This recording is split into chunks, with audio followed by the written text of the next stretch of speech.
Hey everybody, welcome back. It's good to see you. Thanks for coming back, checking out the channel again. Um, the want to update you with a few things first before we get into the meat of the video today.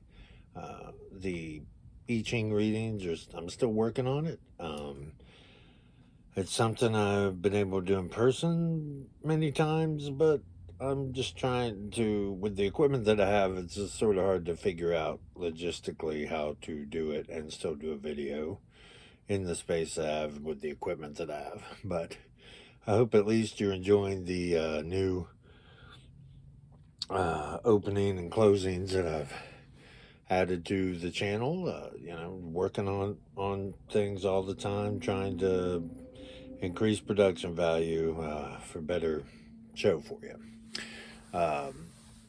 Had a great reading this weekend with Ash Mack. She's a local, as a Knoxville local, makeup artist, and she also does readings. She has a thriving community that's growing. I've had 2 readings with her in the past maybe 2 or 3 months since the fire, and one thing I really liked was that the second reading was a fresh reading. However, it had elements of the previous reading, and it was more of a refined version, which told me in my Virgo sensibilities that everything was on track. So good. But she told me something that if you have been here since the beginning of the videos, my friend Sweetly Savage 777, that was quite a mouthful. She told me back then, and then Ash Mack told me now again, and I have to admit that being like a solitary shaman and warrior for decades, sometimes I forget that people who are watching may have different knowledge levels than me, and although I'm certainly accepting to everyone like I have been, I think that it's sort of my bad that I'm trying to talk about sort of deeper, heavier things, which a lot of people can digest, and you can digest it anyway, but my first video on the channel is dealing with negative entities, and that's my highest view video. And any other videos of mine that are related to the hunting or the whatever, what I'm talking about, the entity extraction, that kind of thing, seem to have pretty high ones too. Of course, the Starseed video was good. There's definitely going to be more Starseed info coming, because right now, to be honest with you, I'm getting transmissions on a daily basis, but they have a lot to do with me. So it's just not really info. Like, I don't want to throw info out and confuse anybody who's following the information, because it's just meant for me right now. But as soon as I start to put it together a little better, I'll certainly bring you guys in on it, and we'll talk about it.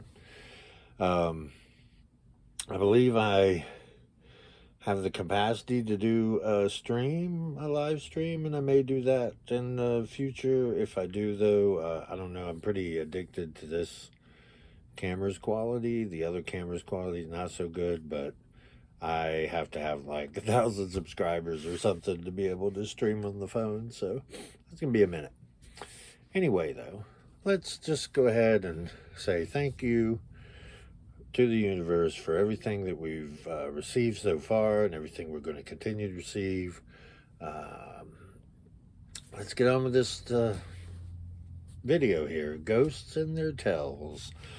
Well, I want to say straight up, this is just concerning human ghosts. Ghosts, ghosts, in my opinion, everything that I'm going to talk about is based on my knowledge and things that I have learned over my years of work dealing with ghosts and other spirits. A lot of my experiences with non-human entities, we'll call them, and that's fine, but we're not going to talk about that. We're not even going to go there right now. In fact, I think that's probably more of that Patreon business I've talked about before. But today, ghost, in my opinion, my definition is it's either a free-floating sentient apparition or it's a time stain. Now, let me describe those two. The free-floating sentient apparition, I don't have any, I feel sorry for those souls. If somebody is still here and they haven't moved on, there's always a reason. Always a reason. And somebody, usually somebody close to them, not necessarily, I don't mean like close. It doesn't have to be family. It could be, but it doesn't even have to be somebody they like. Just somebody that is intimate to the situation is going to be involved. Let's say you're haunted by a ghost. There's a few things to think about right off the top of things. Do you know anybody, any relatives? If this is a house haunting, I'm assuming, or I mean, you know, who cares if they're roaming around the woods, unless maybe they're your woods. I don't know, but we're going to assume it's a house. So in this house, or this location, is this something that's in your family where you can get some info that way, or maybe you already know some stories? Are there stories about the land itself, or the house itself, or something from previous occupants? No matter how mundane it may seem, there may be just some interesting details that you could pick up on just by asking around. Also, if there are unusual features, either in the yard or basement, sub-basement, cellar, root cellar, attic, you know, there's no telling. I mean, but are there unusual features, and what are the root of those features? It may have a connection to this ghost. And historical mentions, if you really want to dig, if it's an older residence, which usually they are, human type ghosts don't really haunt newer places as much, because like I was saying before, if they're either free floating, if they're still a person, then they're stuck in a loop of, they're stuck in the same time, moment, and the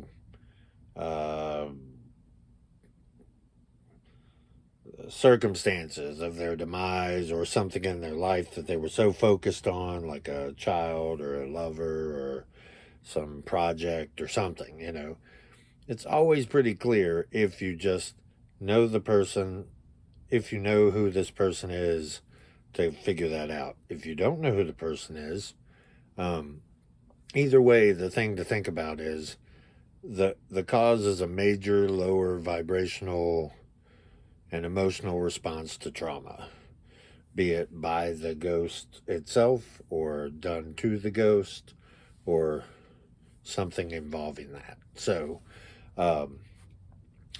if it, we're assuming that if you are watching the video and interested in removing said entity, that the first thing you can do, I mean, you know, if you just really like smudge down, salt your portals, and by salt your portals, I mean like laying salt across windows, doors, that type of thing, or some people did it with like a bowl. It's whatever works for you, just to lock your portals down. any other portals inside your house that you may be aware of, like mirrors or ones you've made yourself. I mean, I don't know, because a lot of people in their own magical practices could inadvertently cause that to occur or draw a local ghost, a local sentient apparition ghost to that area. The time stain that I mentioned, um, that is where it's just like a repeating loop, and it's related to, again, like it's usually in a place that has a whole lot of history of blood or trauma or war or something. Really concentrated area of just, heavy anger, loss, death, all of that. Just lower vibrational things. It's already like a knot of it. That's why a lot of the apparitions that people see are in prisons, asylums, um, battlefields, because these places are places of death, of loss, insanity, chaos, all these lower vibrational things. Just, it was already there, and then a lot of the people died there, wherever it is, and so even if they have moved on for whatever reason, um, there could be still projection loops that are always like, oh well, there's always a ghost that comes down the stairs at this time, or if something happens, if A or B occurs, it triggers C, which is the ghost event. That usually is just like a time stain. That can be purged out by raising the vibrational energy of the space, be it through I mean, there's so many ways, I'm sure you know, but like smudging or sound or candles or intention or water, or, I mean, there's a lot of ways, but just cleaning a space and making it sanctuary for higher vibration, and including yourself, will help clean that area out. Because a lot of those places are abandoned, or they're national places or something, so you can't really go out there and purge all that horror. I mean, who wouldn't love to? But they probably frowned upon that a little bit. Walking around with a pendulum and gong, and Plus, I expect they sort of like the ghosts. So probably like tourism or something. But anyway, if it is a human still and it's active, then it is caught in that time period. Now, here's the thing that really goes back to like my playlist about being a spiritual warrior, or anything from my experience of dealing with entities over the years.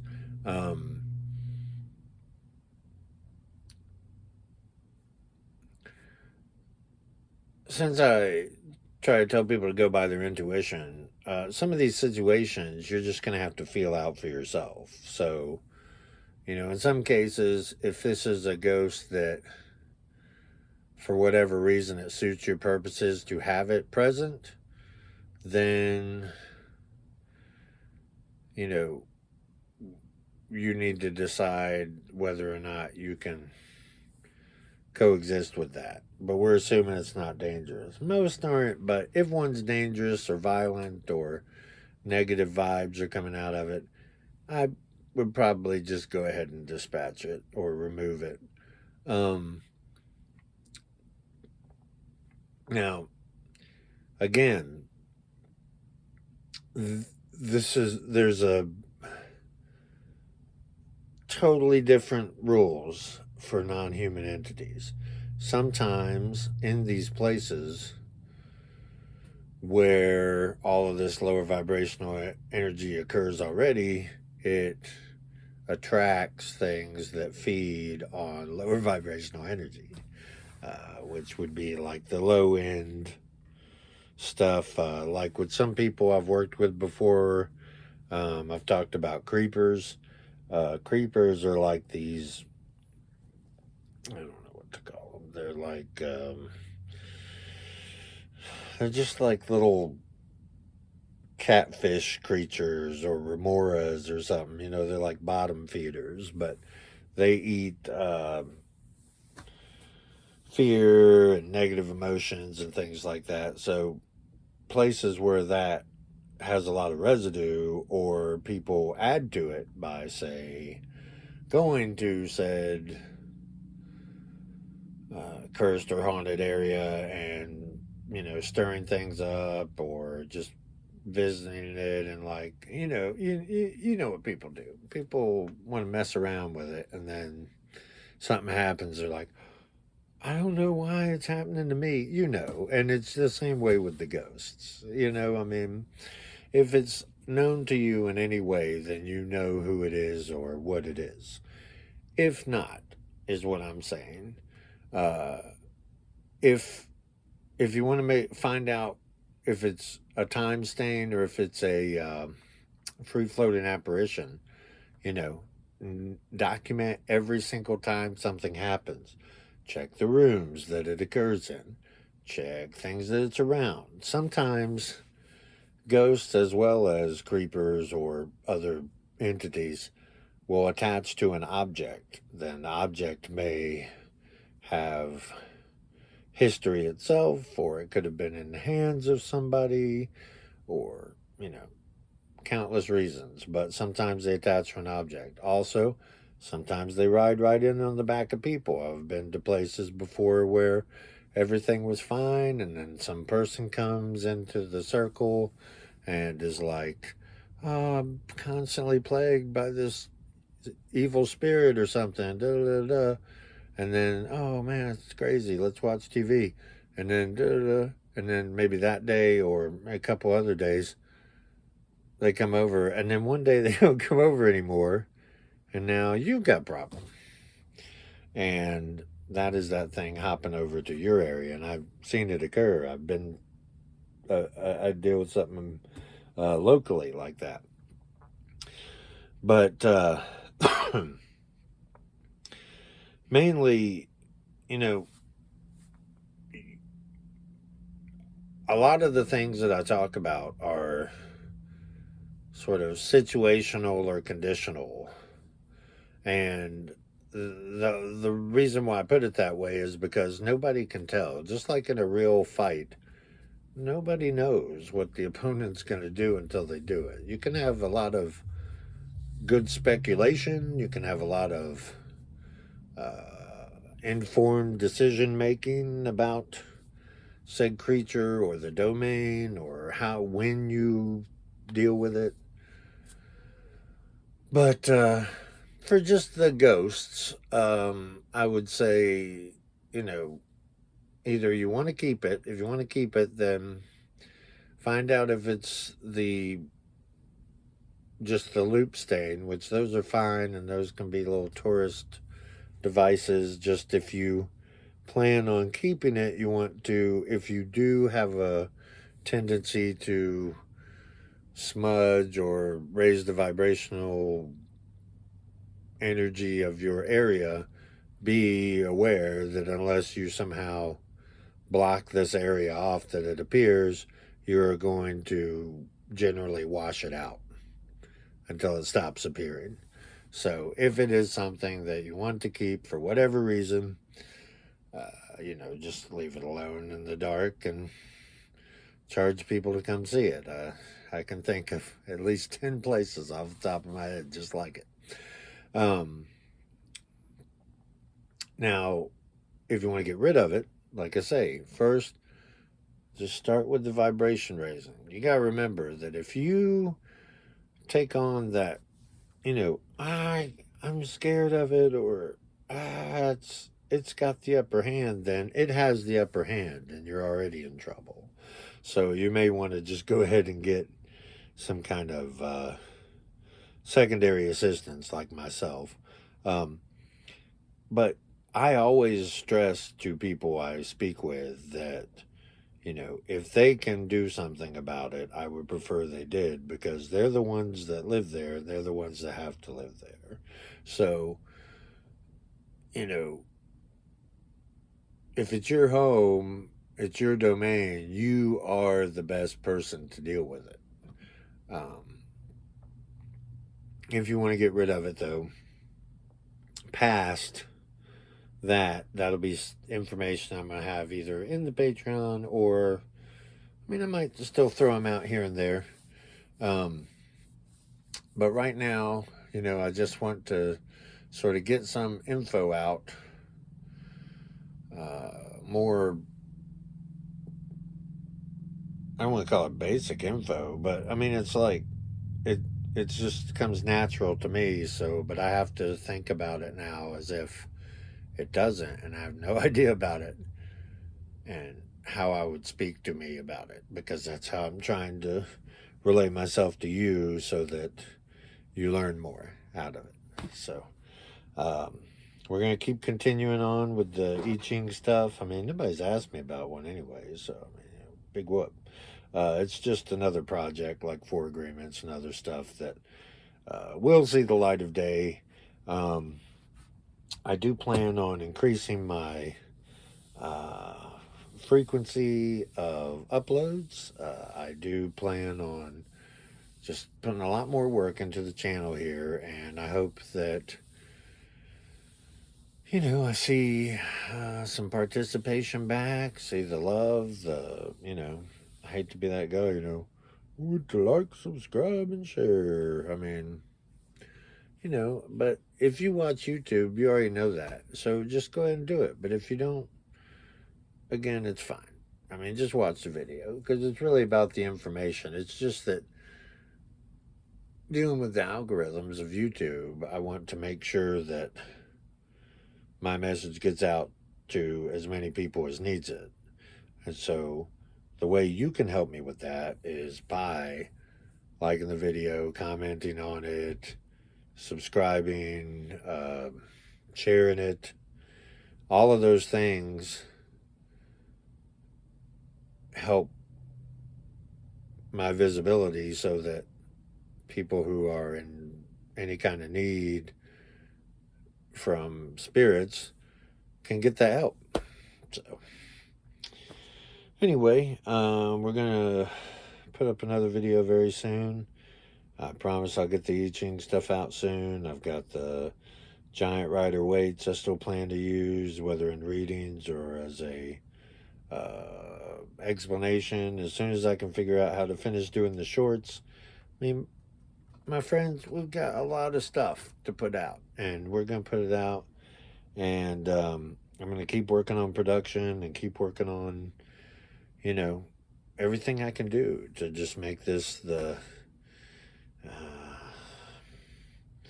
thing I know it can be with all of us. We can figure this out and do it together. So, until then, I just bid you adieu and have a great one. Thank you so much.